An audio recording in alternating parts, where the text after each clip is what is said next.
Good afternoon, people. Welcome to Sherpa Talk number 3, and it's our privilege having Sonja Kruse with us this afternoon. She's right there out of the KwaZulu-Natal. Hello, Sonja. Hi, Rian. How are you? I'm fine, thanks. Forgot my bro cream this afternoon, but it will have to do. This is lockdown time. I'm using Valvoline and stuff like that, but I'm fine, thanks. Thanks for being with us. Okay, ladies and gentlemen, we have to rush. Sonja has got a lot to tell us this afternoon. But before that, just for the people who's been with us probably for the first time this afternoon, our Sherpa Talk is a sort of collaboration between Schoolscape and the Summit, the education conference. And as I've said, this is our third one, and hopefully we'll go for 4, 5, and 6. And the main thing with Sherpa Talk is to inspire people. This is difficult times we are living in, and we thought with Sherpa Talk we're going to get some of our old Sherpas at previous conferences. And Sonja was there, if I remember correct, in 2018 on the Sunday morning, and she inspired the people. There's also a church in the hotel, and they decided they won't go to service that morning. They will come and listen to Sonja, and Sonja sort of inspired them to do good and do stuff. So guys, we're really going to jump in now, and as always, we're going to try and do this in 30 minutes. I know most of you are back at school and you're busy and you have to do webinars and teach all over the show. So we're going to try. I've got a clock there watching, and it's 1 minute 55 already gone. So if you don't know Sonja, Sonja is also known as the Ubuntu girl. By now, you'll probably know what Ubuntu means, so I think that's going to be part of Sonja's talk to you, so I'm going to stop the Ubuntu thing. And somewhere in Sonja's life, roughly about 11 years ago, she decided one good morning, this is the end of this. It's like the sudden announcements, there will be no sales of alcohol tomorrow. And she just decided, here I go. And as far as I remember correctly, she left with 120 rands in her pocket. It could be, Sonja, was it 120 or more? No, it was 100 rand. 100, so as inflation, 120. And I always wanted to know why only 100 rand? Could 100 rand stretch that far during that time or not? It didn't stretch far at all. In fact, well, I didn't have to use it, is the other thing. Okay. Yeah, so it was kind of my backup plan, was the 100 rand. 100 rand. But you weren't a teacher? No. I wasn't a teacher. But since then, I've been working with kids in schools doing workshops. So it's actually led to teaching. Yeah. But I only thought that was if you were a teacher, I would have understood that. So that was your month's salary, roughly, 11 years ago. So you took your whole salary without the pension and your housing subsidy, and there you went. That's only a joke. No, teachers get paid a lot. So Sonja's the Ubuntu girl, and you will see this afternoon sunshine, hope, believe in the human spirit, and believe in all the goodness in people all around them. And she's going to tell us about her Ubuntu adventure. But Sonja, before we start, where did you grow up? So I actually grew up, I'm currently living in Ishawi, and I grew up in Dundee and Ishawi. So I'm a Natal girl, born and bred. Nikuluma Kangani isi Zulu, speak a little bit of Zulu, speak Afrikaans, vlot, geheel en al, heeltemal, and English. And yeah, Natal people are down to earth, I think. That's how it's like Western Cape people. We've got nothing to brag about. What's a mountain? He's the man with the beige cliff in the background. I'll tell you about that later on. And Sonja, what did you train to do? Were you a chef or what were your occupation? I've done all sorts of things. I'm one of those people that learn experientially. I wasn't very good at school. I was up to a point, but I like to learn new things, and I like to learn it myself. And so I have done chef work, I've done care work, I've done floristry, I've been a florist, I've done agricultural work, I've grown cut flowers in tunnels, I've grafted citrus trees, I've been a cleaner, I've been a travel agent. I've done many things in my life before the Ubuntu journey, but as a result of the Ubuntu journey, I've understood the power of stories and how important stories are. And And because of that, I've been doing workshops in schools, creative writing workshops. And yeah, so it's more around creativity the last 10 years after the Ubuntu journey, I would say. Okay, so all that other stuff was good preparation for this journey in South Africa. Yeah, I think it's about being comfortable with not knowing. And I think that I'm the kind of person that if I went to study something, I would always feel that I would have to stay in that lane. But I think I've always just, if I'm interested in something and I can find some creativity in it, then I can really just submerge myself in it, but then also quite easily leave that and move on to something else. Yeah. Sonja, let's go on. Why I've read in your book that you had this perfect job that everybody yearns to have, working on a game farm or being a ranger, driving in that and watching all the wild animals, and suddenly you just decided, no, that's not for me. I'm cashing in, I'm leaving. Yeah. So, so I had the dream of going on this journey for 4 years before actually doing it. And I think I was trying to just sort of, because the dream was to walk around South Africa with a backpack, a camera, and 100 rands. No tent, no sleeping bag, no credit cards, no internet,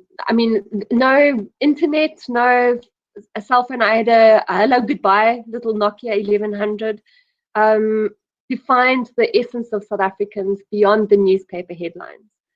And so I had the dream, and then I was in Johannesburg and I lived there for another 3 years, and then decided, well, if I go and live in the bush, which I've always wanted to do, then of course this dream will go away, because I'll just be so happy in the bush. And I spent a year in the bush and I loved it, and it's wonderful, but the dream didn't go away. And I think I realized it was a calling. So it was a calling. There was a calling to the road. There was a pull for me to go and fetch these untold stories to share with South Africans, because we don't share the goodwill stories with each other enough. And so that's what happened. Sonja, take us on the journey. Please take us on your journey. You've got about 10 minutes to take us on your journey. Okay, 10 minutes, guys. Let's do this. I just also want to say thank you very much to all the teachers out there. The last 4 or 5 months, it must have been horrendous and exhilarating. And, you must have learned a lot about yourselves as well. And thank you just for carrying on. Thank you for being there and doing what you're doing. So I'm going to just share 10 minutes out of a 45-minute presentation. So please bear with me. I'm going to share the screen with you. And I'm going to share my entire screen. And apparently I only have 10 minutes. So let's see what happens. But yeah, so basically I left, it was 2009. And I was on the road for 351 days, it was. So yeah, and I left, like I said, with a backpack, a camera, and 100 rand. There were a few things in the backpack, and I had no plan as to where the journey was going to take me. I didn't have a route planned. I didn't decide I'm going to start here, and that's going to be the next point. I basically had the feeling. Sorry, guys, this isn't sharing. So okay, let's try that. Okay, great. So I basically had this. I didn't know what to expect, as you can imagine. I mean, here you are. You know that you don't know your country very well. You know that you actually, what we read in the newspaper headlines is just one version of the story. Rian, can you see the images? Fantastic. Okay, great. So this journey took me into homes from pensioners. As you can see, that's Tannie Katie from Atsagat. That's up in Limpopo province. And that's a shooter, by the way. And it took me into the homes of students, where that guy had no idea what happened to his arm the night before, as we all know what students can be like. It took me to places and little dorpies where we still have nommer asseblief. Can you guys imagine that? We still have a few farm exchanges in South Africa. And I even went to Ronnie's sex shop because I was staying with a family in Carlesdorp, and we were saying, well, where are you going to go? I said, I want to go to Ronnie's sex shop. And so we started making a little cardboard sign that said Ronnie's sex. And then my host said, well, what if people think you're Ronnie?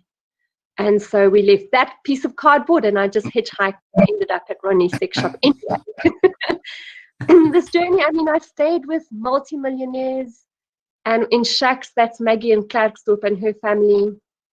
And it also took me to Boeremarkte, that's Janine from Bloemfontein, and Shisanyamas, that's Vimalani Sibeko in Soweto. And this journey took me into homes where people practice all kinds of religions. I think that we are not aware of how fortunate we are in this country that we have that choice. But I mean, I've stayed with Muslim families, with Sai Baba followers, with Wiccans, religions I'd never even heard about. And of course, there's also Geel Sakman, which is a type of Rastafari. And even hunters and vegetarians, sometimes like from one night to the next. So that's just to give you an idea of the diversity of some of the families. And then I'm just going to share, because we don't have a lot of time, I'm going to share, because you are teachers, I'm going to share some of the inspirational stories with you from the youth and lessons that I came back with from the journey that young South Africans have taught me. Because I know as adults, we forget sometimes that children are here to teach us as well. So I'm going to share with you the story of Wu, who lives on a tea plantation in Limpopo. I've since met her, I think, another 3 or 4 times. But this was when she was about 10 years old. And you can see how sassy she is, like the arms on the hips and that little cheeky smile. And she loves cooking and she loves baking. And she's banned her mom from the house to the garden and says, Mom, you just don't know what you're doing. And she loves making clothes for her dolls. And she's also in charge of taking her own ARV drugs. Yes, Wu was born HIV positive, but not according to Wu. According to Wu, I was born positive, is what she says and what her outlook is. And Wu has been facilitating workshops with South African youth in Limpopo about taking ARVs since she was 5 years old. So age can never be a barrier. We are never too young or too old to do anything. And because of her work, she's been flown to Scotland to go and do talks there. And she got a scholarship to a very prestigious school in Polokwane. So she's just an amazing source of light and life. But yeah, just an absolute attitude, a positive attitude. And then this is Ishmael Siele, who I met when I was in Kimberley. I stayed in Halashewe Township. And I was walking around the one day and I came across this group of guys, and obviously I've taken this photo and they're all smiling. But when I originally came across them, you know, it was almost like there was such a heaviness on that bench that it kind of was like almost sinking into the ground. And he had this paperwork with him, and I said, "What's that?" And he said, "It's my CV." And he was explaining how, because of nepotism, etc., he was struggling to find work. And I sat down next to them, and I just felt so disheartened for the youth of this country. And I burst. I was almost, at the point of tears. And there is Ishmael, who is the one with this heavy load, consoling me and saying to me, "Oh, sister, don't worry. It's almost like we're in the dark room of the soul." And the picture, we can't see the picture, but it is developing, it is coming. And I'll never forget that saying, we're in the dark room of the soul, and that thing happen even if we can't physically necessarily always see it. And then this is Ricardo and Enrico. They are two boys that live out on the street, and this was in Montague. And and they chose to live on the streets. They're aged 10 and 12 when we met, because life on the street was better than it was at home. And I was in Montague for 5 days, staying in various homes. And every lunchtime I would go and find them, and either I would have sandwiches to share with them from one of my Ubuntu families, or they would share some food that people have given them with me, and we would just sit and chat. And I realized by about the third day that I wasn't able to connect with them up until a point, because I was connecting with my pity for them rather than actually just connecting with them as these two beautiful souls. And yeah, and then from the next day onwards, I had a perspective change and just chatted with them normally, and not without leaving sort of my pity on the sidelines. And then we just made a really deep connection. And the morning I left Montague, I went to go and find them, and I had I couldn't. They didn't have cell phones, so I said, "Well, how am I going to remember you?" Because that's often when we learn a lesson, we want to know how are we going to remember that lesson. And then they took my notebook, and I asked them just to write their names in there for me. And then what they did is Ricardo drew me a picture of a car, and Enrico drew me a picture of a house, because I'm carless and I'm homeless. And that's my biggest piece of artwork ever. And I think when I was traveling, I made some notes. So they went to school until grade 4, Ricardo, and he's 13 years old now. But if you look at that car, I mean, just look at that 3D dimension, and obviously that foot is on the petrol. I think he's going to accelerate soon. He wants to go fast in that car. So, and when we chatted, I also realized that these kids had nothing to give. But yet they gave me this. So the lesson there was that we always have something to give.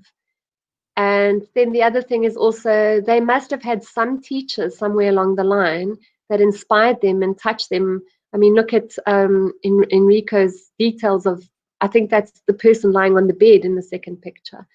So sometimes I think as teachers, you don't always know the impact that you're having. But yeah, I mean, you just, I don't think you always will know. So just keep on keeping on. And then the last story I'm going to share with you in this very quick version of my 1-year journey is also actually from Montague. And this is Jemima.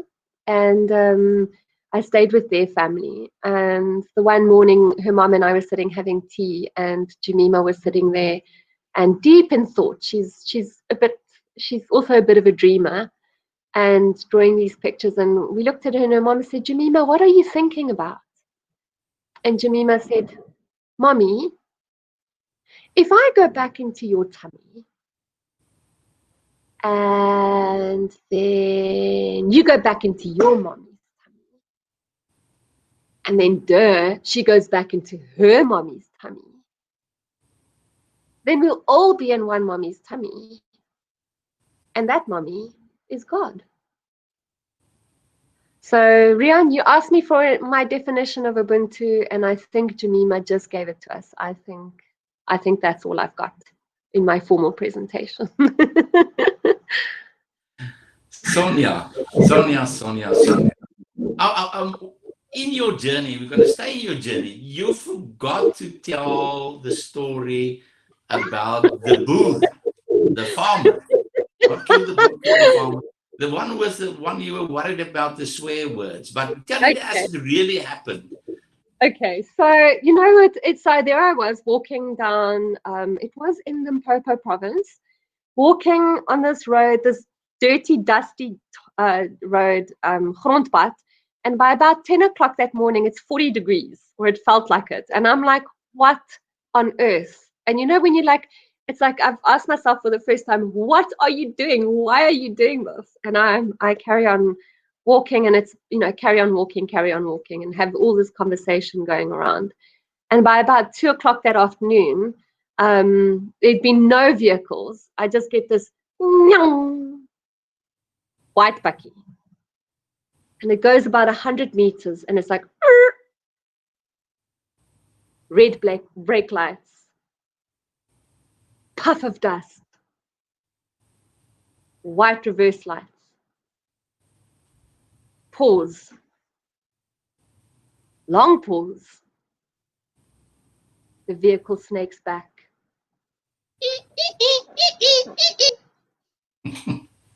You must be a foreigner. Nee, oom kan maar Afrikaans praat. My fok, maar jy behoort van beter te klim in die kar.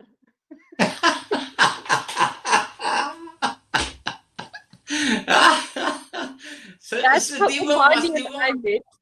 oom was ge-worry oor hierdie meisie daar op die softstraat. But then the conversation starts when you get in the car. Did you stay with them then? So we all know Umani. No, actually, I didn't. I think he was maybe worried to take me home to his family. The Tanny would probably thought, that's why you're going to town so many. You're not going to the coöperatie, my old man. You go to pick up Sonja. But Sonja. That was the thing. People gave the best that they had, and it was everywhere. So if I stayed in a whether it was in a township where somebody actually goes and they buy meat or they slaughter something because they have a guest, and a guest is a gift and it's an honor, or whether it was you sit around with the Lombards and you see like the lamb stew is being put in the dish, and you see, but actually your plate is the only unchipped plate on the table, or somebody arranges a lift for you because they're afraid of your for your safety. So it was about and I think that was the purpose of the role, is to be the baton carrier of these stories from one family to the next, and that to share those stories of goodwill, but also sometimes to give gifts from one family to the next. I mean, I arrived at a student's digs with a bottle of red wine from the mayor from the previous town, and we all know as South Africans we've got that in us, but sometimes we compartmentalize, or we have these assumptions and we don't explore beyond those our own boundaries. So Sonja, were you ever scared on this journey? Really afraid for your life? Or? Yeah, there was. There was when I was with a truck driver, and it felt like he didn't want me to. Well, he didn't want me to get out of the truck, and I was the only person left in the truck, and he blocked the way, and I had to have this. I had access to a wisdom that I didn't have before, because at that point, 37 families have carried me to that point. So suddenly there was a collective knowledge, or collective. I was informed collectively before that point that actually, like, I'm not going to let one person ruin what everybody else had built. And then I actually had this whole thing of, I had to listen to my language. I don't know where he's at, but I can definitely know where I'm at. And I was like, what's going on? This is all split second. And I'm like, what's happening? And I'm like, I'm in trouble. I need help. This guy wants to take something from me. And then there was another voice that said, well, why is this about you? I'm like, are you like, what? Are you kidding me right now? Yes, why is this about you? If this man wants to harm you, he cannot know what love is. And if he doesn't know what love is, then who's the one that's really in trouble? Who's the one that really needs help? And I think that that's what Ubuntu is. It's just not always making everything about ourselves, and understanding that this us and them, Ubuntu is our. And I think that as South Africans, that remains to be our challenge. And it has been our challenge for a long time, and it remains to be our challenge. Sonja, what's the worst food you had on your trip? Crocodile. But that's not too bad. Chase of chicken. Well, I also had mapani worms, but I've had that before. And I don't eat liver, and these people, they wanted to give me the best, like I said before, and so they make it in chutney. I mean, can you think of anything worse? Oh, it was a green Thai sauce and chutney in liver. If you don't eat liver, that's really hard to swallow. But then you eat the love. You don't eat the liver in chutney. You eat the anticipation and the joy and the celebration. And You also met something I didn't know. I've heard it in your speech 2 years back. A white Induna. in Durban Yeah. somewhere, not in Durban, somewhere in KwaZulu. Near Nongoma, yeah. And Yeah. he actually, when I had the book, so guys, I wrote a book about the journey, and I went back to all the families again after the trip to take copies of the book to everyone.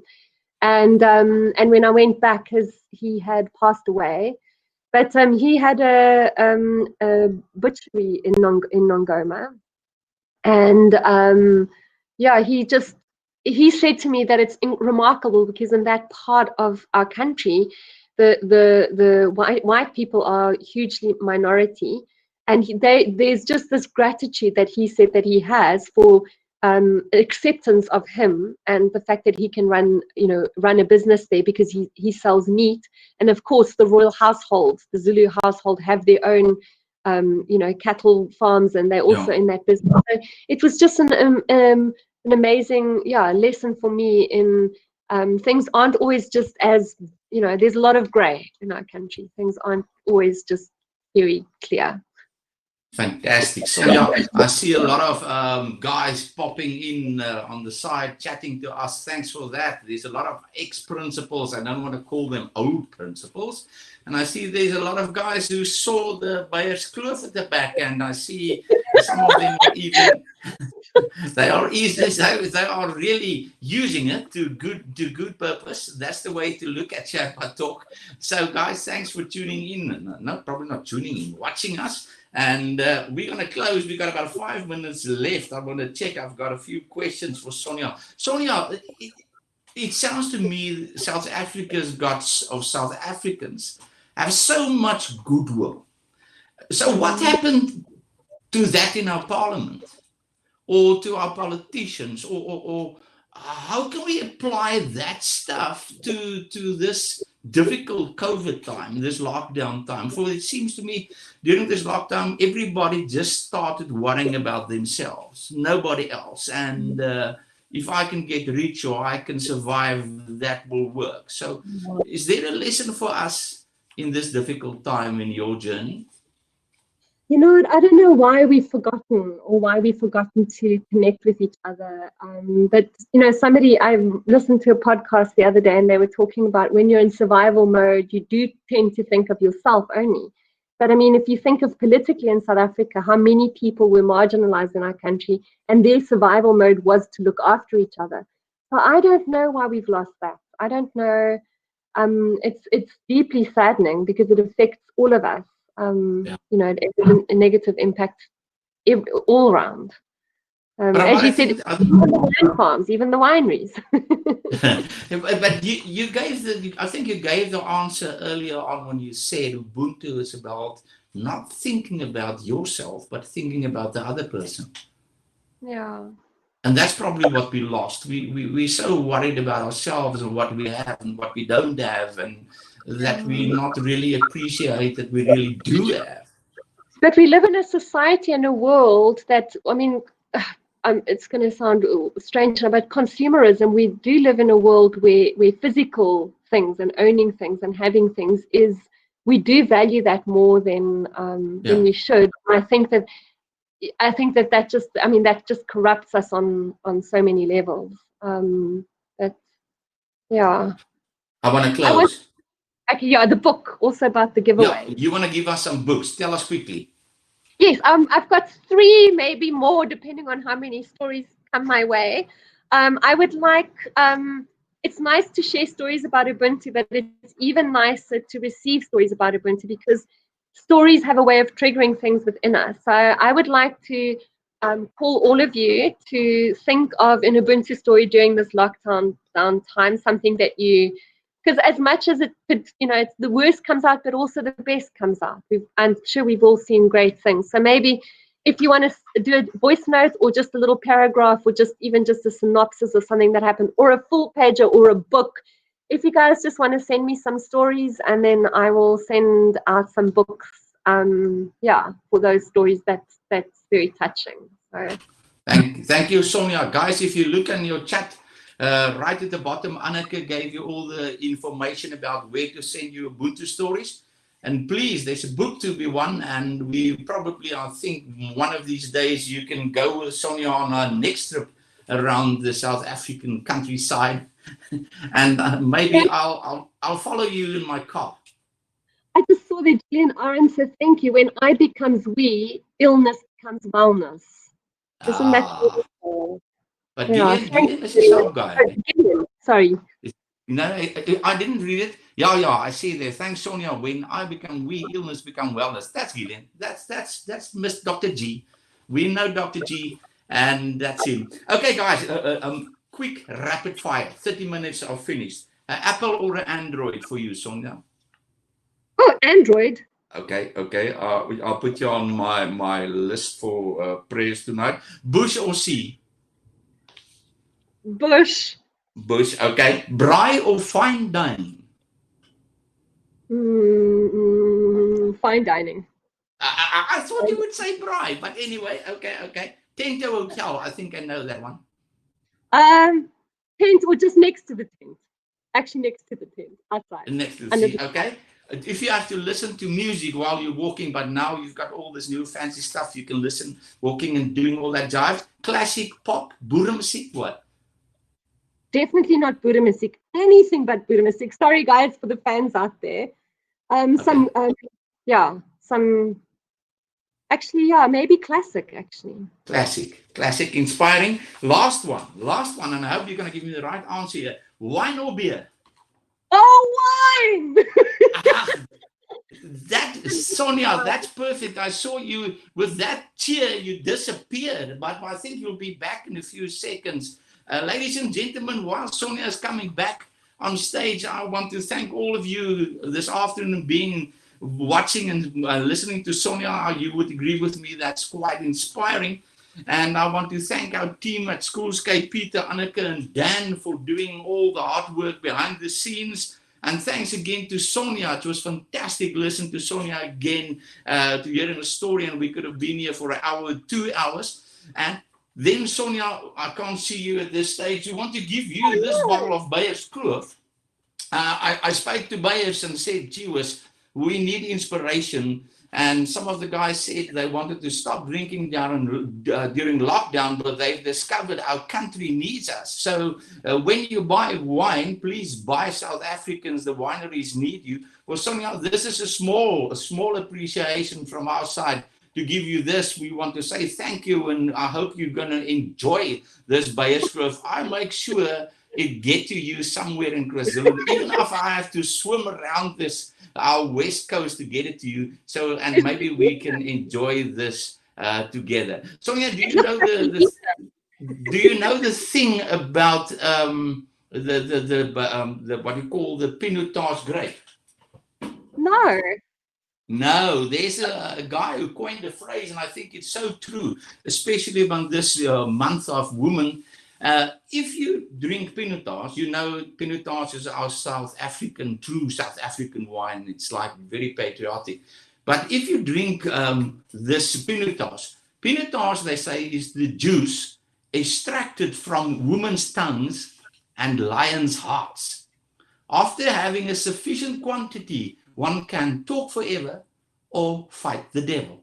So if you have this 1.5 liters, you'll be so pumped up that you will sort of jog on your next journey. Sonia, fantastic. Guys, thanks for being with us. Looking forward to see you next month in our 4th Sherpa Talk. And please remember, stay safe. Stay safe. Listen to the doctors. Listen to the scientists, not to our politicians and to the pundits saying all this nonsense. And be true to yourself. Ubuntu. Sonia, salute you. Thank you very much. Goodbye, ladies and gentlemen. Till next time. Thank you.